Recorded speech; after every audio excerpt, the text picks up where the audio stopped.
Hello साथीहरू, जापानमा होटेलमा बोलिने शब्दहरू सुरुमा के हुन्छ भन्दाखेरि इरासेमासे, वेलकम, नान्मे सामा देशका, कतिजना हुनुहुन्छ।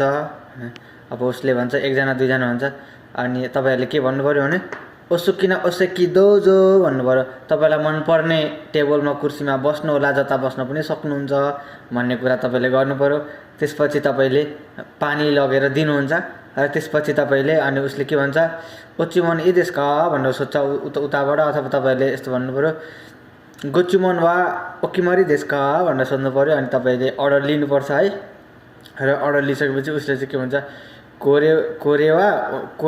कोरे हो ओनेगाइसिमास भनेर हातले देखाएर पनि भन्छ, अथवा तपाईँहरूलाई रामेन हो ओनेगाइसिमास पनि भन्छ। अनि त्यसै गरी तोरिनो खारा अगे हो ओनेगाइसिमास भनेर हात देखाएर पनि भन्छ।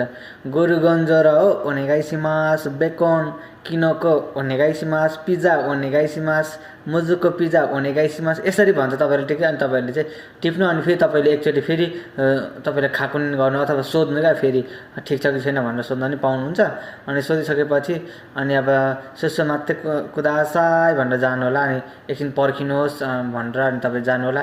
अनि अर्डर रेडी भइसकेपछि अनि फेरि लगिदिनु होला। अनि लगिदिइसकेपछि लास्ट अनि तपाईँले दिइसकेपछि अनि तपाईँले के भन्नु पऱ्यो, अनि देनपे पनि लिएर जानुहुन्छ। रसिद हो देनपे भनेको, देनपे हो कोचिरा ओकिमास भनेर राखिदिनु होला। राखिसकेपछि गोएकुरी दाउजो भन्नु होला, मजाले खानु होला भनेर भन्नु होला। यति भनिसकेपछि तपाईँ आउन सक्नुहुन्छ। अनि उहाँहरूले फेरि तपाईँलाई पैसा दिनुहुन्छ। पैसा दिने बेलामा ओखाइके चेक प्लिज अथवा ओनेगाइसिमास र तपाईँलाई त्यहाँनिर तपाईँलाई फेरि त्यो चेक गरिदिनु होला भन्छ उसले। अनि चेक गरिदिनुहुन्छ। त्यसपछि तपाईँले कति पैसा हुन्छ त्यो पैसा भन्नुहुन्छ। अनि लास्टमा तपाईँले आरिगातो गोजाइमास भनेर भन्न सक्नुहुन्छ है। अनि उसले चाहिँ तपाईँलाई के भन्छ गोचिसो सामादेशिता भन्छ है। यस्तै खालको वर्ड्सहरू चाहिँ जापानको होटेलहरूमा प्राय बोलिन्छ है। अब बाँकी नेक्स्ट भिडियोमा